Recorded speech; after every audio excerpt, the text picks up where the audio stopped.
Bonjour tout le monde, c'est Maud, on se retrouve pour une nouvelle vidéo. Je vais vous parler de 8 livres que j'ai lus déjà il y a pas mal de temps.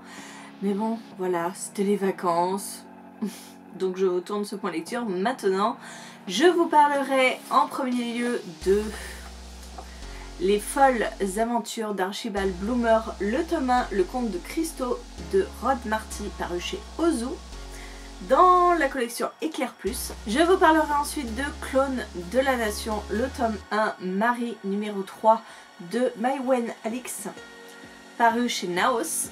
On continuera avec Come Find Me de Megan Miranda, paru chez Bayard. On parlera ensuite du contrat Dorian Gray de Melissa de Coster, paru chez Milan. J'enchaînerai avec Leonora Keane, le tome 1, Chasseuse d'âme de Cassandra O'Donnell, paru chez Pygmalion.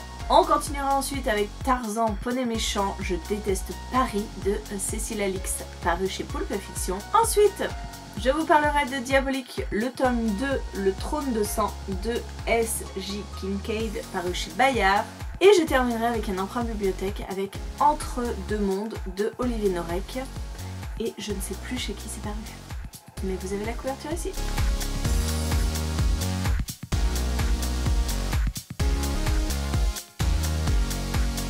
Allez, on commence tout de suite avec ce court roman. Il est très court, que j'ai lu avec Julia.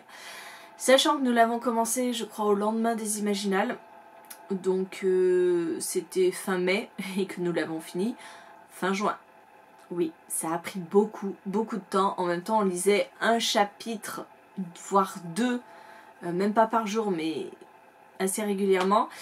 Julia voulait absolument lire tous les passages qui étaient en italique, enfin dans une écriture un petit peu différente, comme par exemple ici vous avez une phrase, mais des fois il y a des passages entiers et donc Julia voulait absolument les lire, c'était son rôle dans le roman. Et donc ici nous allons suivre Archibald Bloomer, qui est un jeune garçon dans un étrange univers où il ne fait que pleuvoir.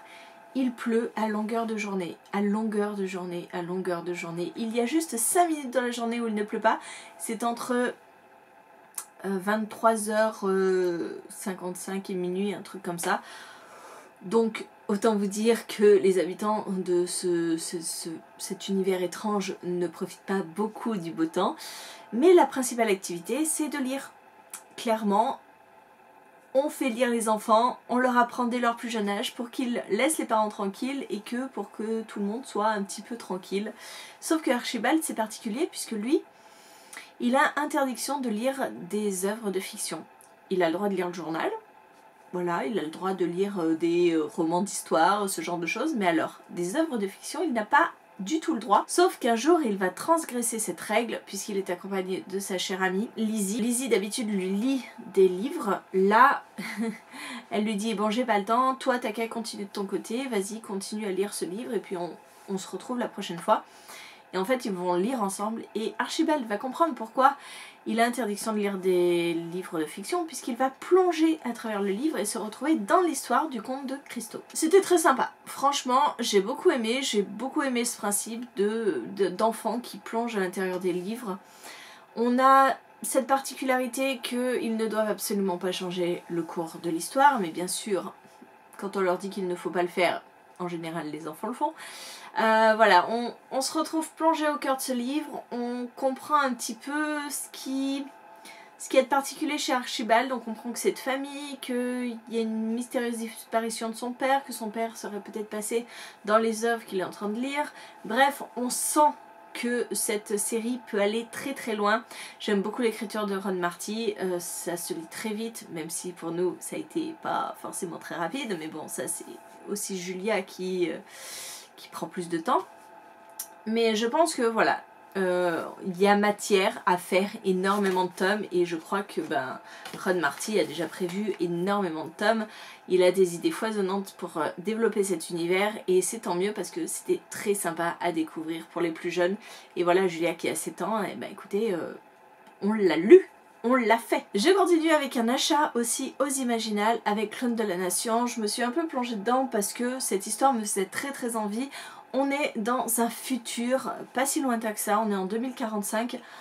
Le monde est est au bord de l'asphyxie, il y a une chaleur monstre, voilà, le monde suffoque sous la chaleur, et on va suivre Marie qui vient d'être acceptée dans une université à Paris, donc qui dit Paris dit monter un petit peu plus d'honneur, donc dit un petit peu plus de fraîcheur, elle est ravie, elle est super contente, sauf que ses plans vont être entravés puisque en Angleterre, des clones, puisqu'il y a un programme de clones de la nation, des clones sont fabriqués en fonction de l'ADN de grands chercheurs, de grandes figures historiques, donc Marie Curie par exemple, ou Albert Einstein, ou ce genre de personnes sont clonées. Et si vous voulez, l'Angleterre a la main mise un peu sur ces clones. Tout le monde ne peut pas cloner tout le monde, heureusement. Et en fait, des clones vont s'enfuir d'un laboratoire et malheureusement, le visage de Marie va être placardé un petit peu de partout. Et c'est là qu'elle va se rendre compte que, en fait, elle est aussi un clone de Marie Curie, et du coup elle va être recherchée par plein de monde, même si c'est pas elle qui s'est évadée de ce labo, et ben on va la rechercher quand même.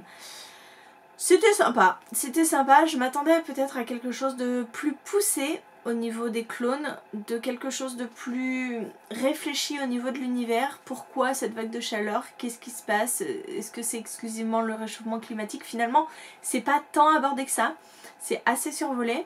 Ça m'a pas forcément dérangé, on est dans un récit quand même plein d'actions, avec une course-poursuite, des enjeux comme ça, où on essaye de deviner un petit peu ce qui a pu se passer pour Marie, pourquoi un clone est dans la nature alors que c'est quelque chose de très fermé et que pas grand monde peut cloner.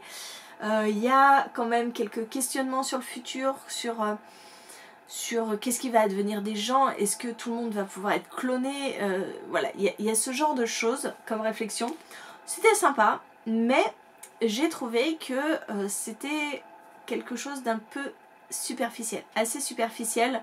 Oui, il y a une sorte de rébellion, il y a quelque chose qui est mis en place pour justement que ces clones-là aient un semblant de liberté, qu'on ne puisse pas faire tout et n'importe quoi avec la science, ok, mais il m'a manqué quelque chose. J'ai trouvé que c'était juste survolé et que il me manquait des éléments, mais bon, c'est en 2 tomes, donc je suis persuadée que la suite donnera un petit peu de piment à cette histoire qui est finalement assez introductive. Je continue avec ce thriller YA, donc Young Adult.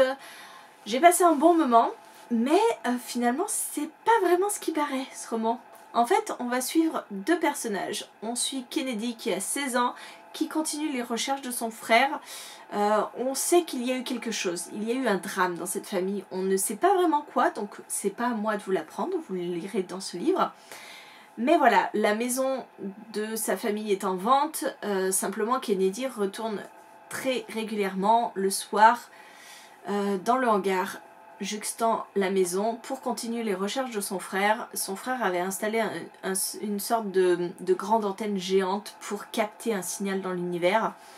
Et un jour, Kennedy va retourner au bureau installé par son frère et va capter un signal étrange qui vient des étoiles. Et elle va se mettre à la recherche de comprendre ce qu'est ce signal. Dans un second temps, nous allons suivre un autre personnage, Nolan, qui est lycéen et qui lui aussi a vécu un drame. Son frère a disparu il y a quelques années de ça. Et Nolan, lui, il est plus concentré sur la recherche un petit peu paranormale. Il pense que son frère n'a pas disparu en vain, qu'il cherche à dire où il est, et donc il essaye de capter des ondes de fantômes, ce genre de choses. Et lui aussi va capter un signal, et ce signal va le conduire directement à Kennedy. Tous les deux ont capté exactement le même signal. Et voilà, on va partir dans quelque chose, une histoire assez particulière pour comprendre un petit peu les drames qu'ont subi ces 2 ados. Et même si on pense que quelque chose de surnaturel, qu'il y a quelque chose de fantastique dans cette histoire, eh bien pas du tout. Voilà, ne vous attendez pas à quelque chose de fantastique. C'est vrai qu'au début on se dit oulala, on va partir chez les extraterrestres, on va partir dans le surnaturel avec des fantômes, ce genre de choses. Eh bien pas du tout. Il y a une explication très rationnelle à ça. Mais c'est pareil, je vous laisserai découvrir ça dans le livre. J'ai passé un bon moment, c'est hyper addictif. D'apprendre petit à petit les histoires de chacun, ça renforce un petit peu le sentiment qu'on a de vouloir protéger ses enfants, simplement les protéger parce qu'ils ont vécu des choses atroces. Donc voilà, on a envie de comprendre, on a envie de continuer la lecture pour savoir ce qui s'est passé exactement. Personnellement, j'ai bien aimé, simplement je trouve que l'explication du signal est un peu bâclée. Je me dis finalement, bah, tout ça pour ça, bon. Après, ce que je me dis, c'est que ce signal finalement était une excuse pour rassembler ces deux histoires, pour rassembler ces deux personnages et pour les faire progresser dans leur enquête. Et il fallait un élément déclencheur, l'idée du signal était pas bête, après la résolution, l'explication, pour moi ça tenait pas debout. Mais bon, je suis peut-être passée à côté, mais simplement le reste est vraiment fantastique.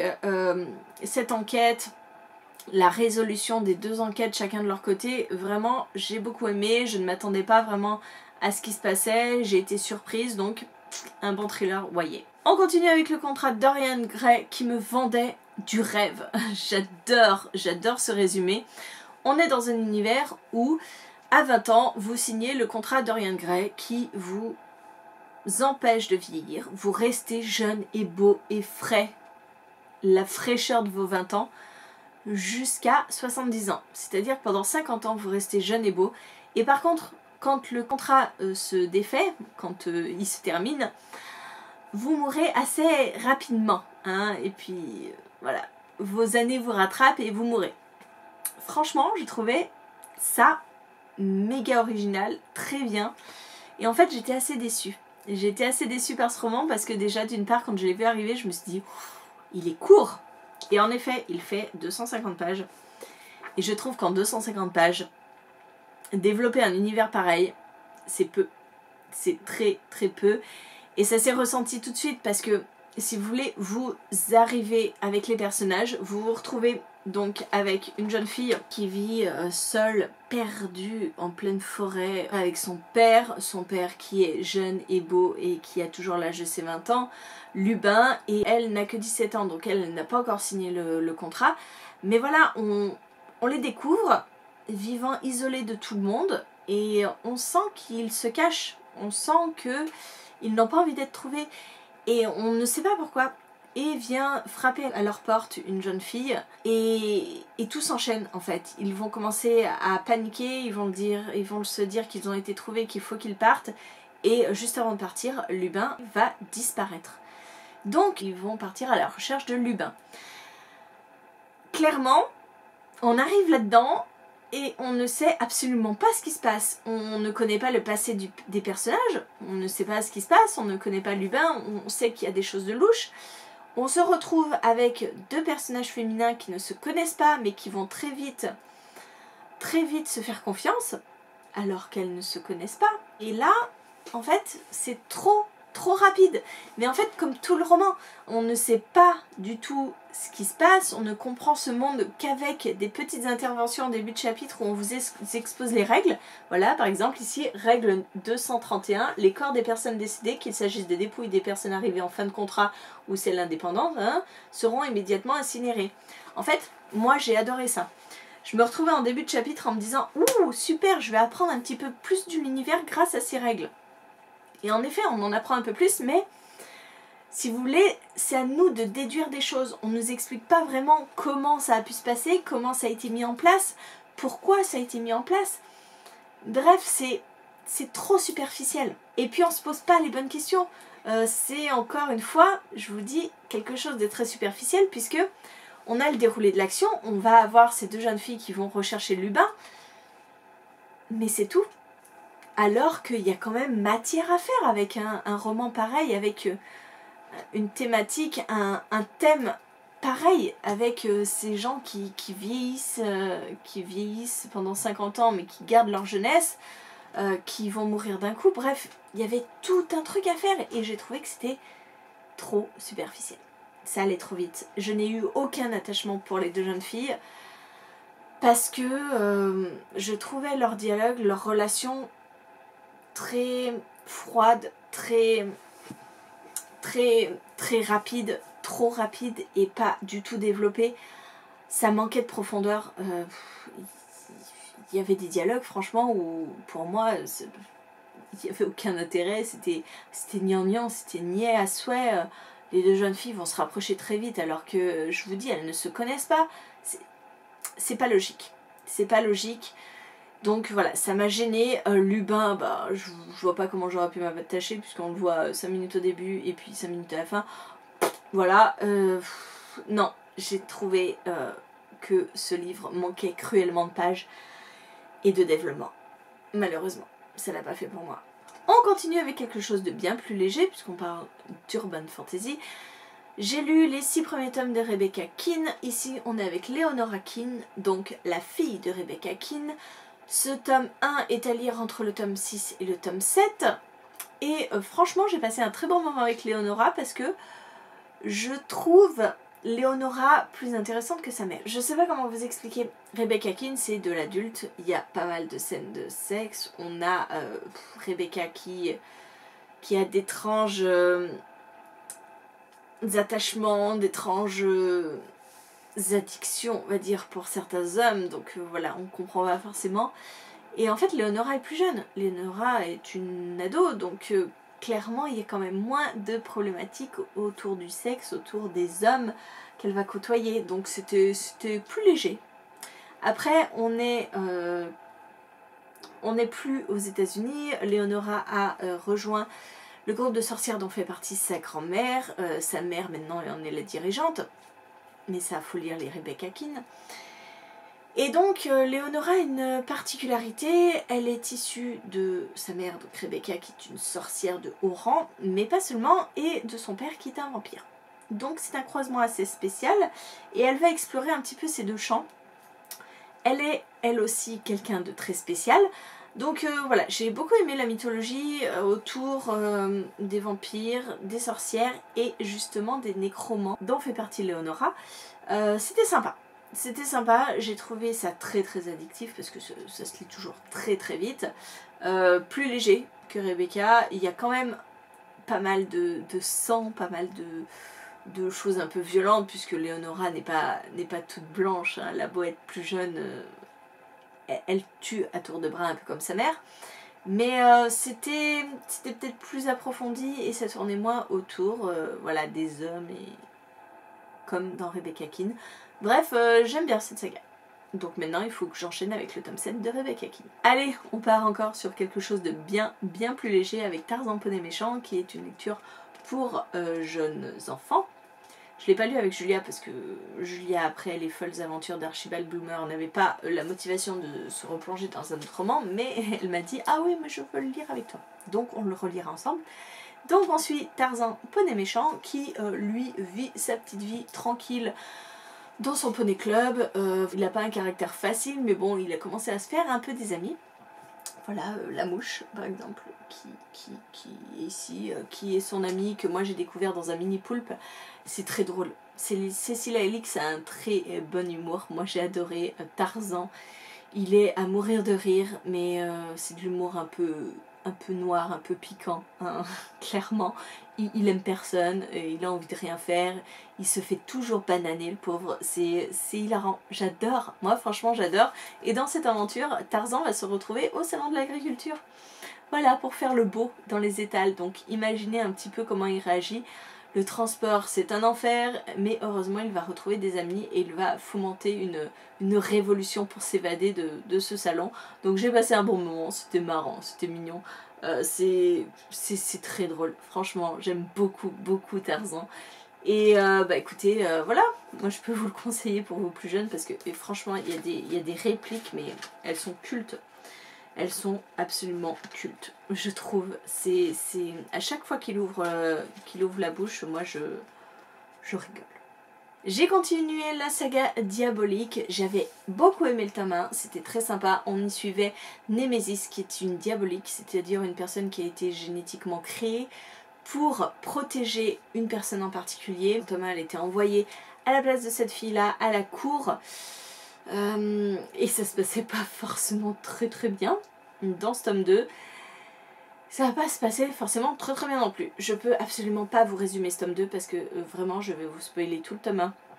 Et il se passe quand même énormément de choses, il y a pas mal de retournements de situation. Et là on continue, on va suivre encore Némésis qui a pris une place un peu particulière à la cour. Elle est aux côtés de Tyrius qui est l'empereur. Voilà, et il faut qu'il assoie son autorité. Et malheureusement, c'est compliqué hein, dans cet univers. Bref, je sais pas quoi vous dire pour ce roman parce que ça a été une lecture assez compliquée. Au début, j'aimais bien. Je me retrouvais comme dans le tome 1. Sauf que, en fait, on a énormément de retournements de situation. Mais quand je vous dis énormément, c'est beaucoup, beaucoup, beaucoup trop de retournements de situation. À tel point qu'on en perd complètement le fil. On a des retournements de situation, on se dit ah mince lui il a changé de camp, mais en fait il a pas changé de camp puisque après il se retourne contre le camp auquel il était et pour se remettre dans le camp de Némésis et en fait non c'était un leurre, en fait il est toujours dans le camp de l'autre.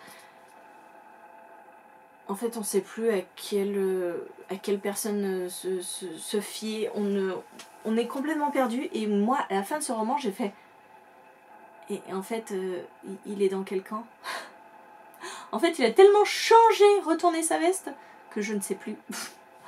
Et la pauvre Némésis, elle est là-dedans. Et en fait, ce que je trouve assez étrange, c'est que Némésis est dépeinte comme une diabolique, donc quelqu'un, une personne, une sorte de machine programmée juste à protéger et sans sentiment, sans rien. Et en fait, mais la pauvre Némésis, mais elle est loin d'être sans sentiment. Là, elle a appris à être humaine et elle croit que tout va être beau et tout va être bien. Elle tombe amoureuse, elle est l'archétype même d'un humain. Sauf que, à la base, je croyais que c'était impossible pour les diaboliques. Donc voilà, déjà, il y a quelque chose qui m'échappe. Mais bon, bref, voilà, si on avait fait un roman entier sur une personne dénuée de sentiments, je comprends que ça aurait pas forcément plu là. Mais là, c'est trop. c'est trop étrange. Là, elle se fait bananer dans tous les sens, la pauvre. Et je vous dis, c'est beaucoup trop.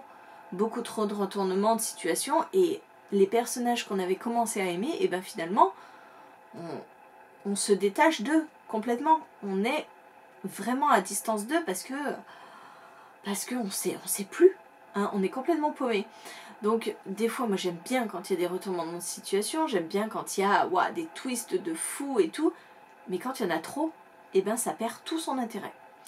Donc c'est un peu ce que j'ai trouvé dans ce livre. Je lirai peut-être le tome 3, alors je l'ai pas en ma possession, mais bon, pourquoi pas me le prendre en e-book, je sais pas, en occasion, mais certainement pas neuf, parce que bon j'ai quand même envie de savoir comment ça va se conclure, mais trop, des fois c'est trop.